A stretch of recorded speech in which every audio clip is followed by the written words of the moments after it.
we're sitting down, right? And all of a sudden there's like 30 cop cars on the road. We're like, uh-oh, something bad's happening.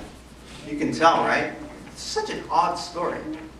So what happens is this. We're sitting down in Tim Hortons. We're like, wow, this cop cars, there's like 20 ambulances right over here just off that corner. And I'm thinking to myself, well, that's weird. And then Chad says, he goes, it's like we're being surrounded. And I go, okay, Chad, that's a little weird. By the law. Interesting thought. Wouldn't you know it? How odd is this that he was right?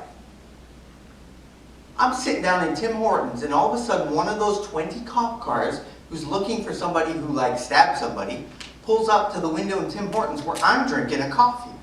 And Chad goes, I'm facing him, he's looking out my shoulder and he's saying, dude, this cop car. And I go, no, it's probably nothing. He's like, dude, it's parked behind you. And I said, dude, okay. I turn around, wouldn't you know it? The guy looks at me, I look back, I stared too long and probably gave it away, and I looked at him like, he's looking at me. Then he drives away and I go, okay, that was weird. He comes back, Chad goes, he's back. I turn around. I hope he doesn't think I have anything to do with these 20 cars over here. Literally 30 seconds away, I can see it. I could throw a stone there. Be a pretty good throw, but maybe I could throw it. And all of a sudden, he gets out of his cop car. I'm like, you gotta be kidding me. And I'm like, this is so weird. He walks into Tim Hortons. And then as soon as he walks in, he goes like this, looks across Tim Hortons. And he stares at me, and I'm like, oh my God, this is weird. I guess we are surrounded. We're having a discussion about law and grace. This guy marches up to me, he looks me in the face and he goes, he's not very kind at all, actually. And he goes, you. And I said, hey, how's it going? And he goes, stand up. So I stand up. And he looks at me and he goes, you got anything in your pockets? And I said, why are you asking me about things in my pockets? First of all, he doesn't have a right to do that. That's right. Mm-hmm.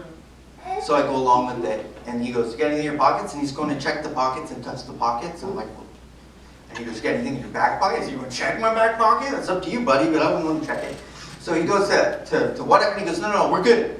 Then he can't look me in the eyes. It was the weirdest thing. He's not walking up to me confidently. He's walking up to me like this. Eyes, feet, eyes, feet, eyes, feet, eyes, feet. Is this thing on? And as he walks up,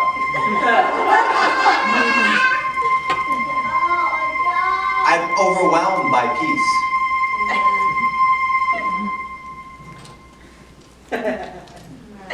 There are no knives in my pocket.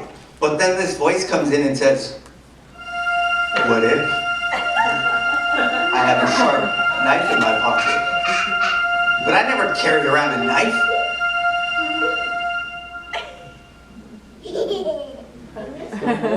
And then peace comes. I don't know, let's find a peace note. He's this whammy thing here. Oh, wow, first try. Peace comes, and guess what happens? I have peace. He can't look me in the eyes. We're having a discussion about grace and is that word? Whammy thing? From that, you hear the fear on that? Now listen to this. And peace, kind of. And then I have peace. Looks me in the eyes, looks at my shoes, looks me in the eyes, looks at my shoes, looks me in the eyes, looks at my shoes. Says, do you have a knife in your pocket? Because somebody over here got stabbed or something. And sure enough, what are the odds he comes in and looks at me? I'm like, I'm getting pulled over all the time by police officers now. It's weird. I'm telling you, Chad, he was onto something. The guy walks up to me and says, you fit the description perfectly. And I said, okay, what do you want me to say at this point? Also for police don't arrest me. Like, so he says that. And then he looks me in the eyes and I said, sorry buddy, I mean, more or less that's what I said. And he goes like this. And he just turns around and leaves. And then all of a sudden I'm standing up and I sit back down and I'm like, well, that's odd. And buddy's laughing, I'm laughing, I'm like, you were right. We're surrounded by the, he just came in here and accused me. See, what the law gets you to do is stand up. The old priest, what did he have to do every day to atone for sin? Stand up. He's an officer of the law. First thing he says to me, stand up. Stand up. And you stood in one spot, and then what happened? Accusations. Who accuses you? Day and night.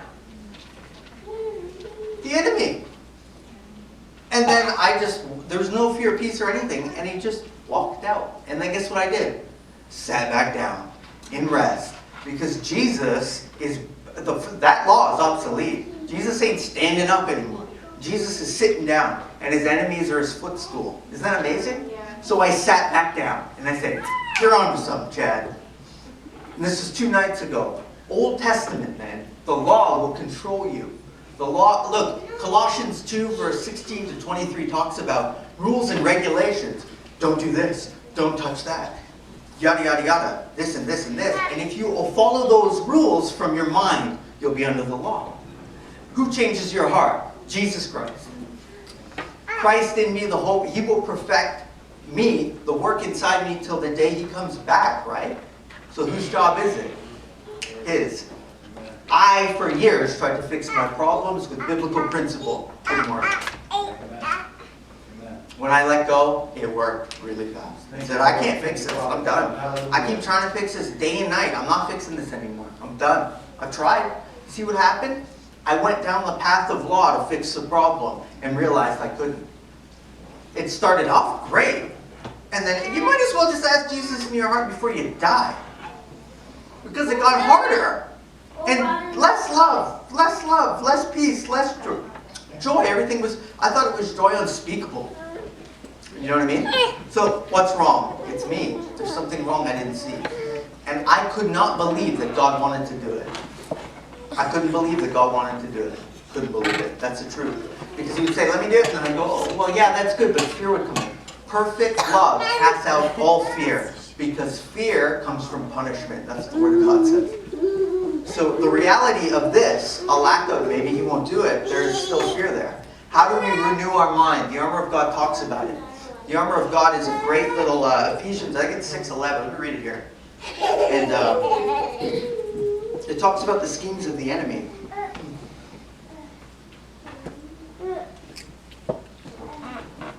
And I looked at it a different way for a very long time. But things change, man. Things change.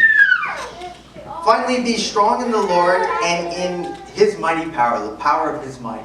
Okay, watch right there. That's everything. Be strong in the Lord and the power of your own might. That's how I live. But I believe that is his might. It wasn't. Be strong in the Lord and the power of his might. Okay? That's his power, his strength, his ability to keep me. Okay?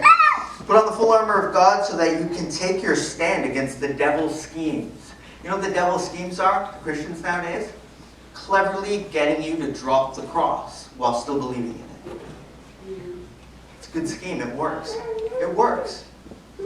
So he tries to confuse you when God says it's just me. Look, if one guy screwed it up, God redeemed everything that was screwed up. One person did it. Okay?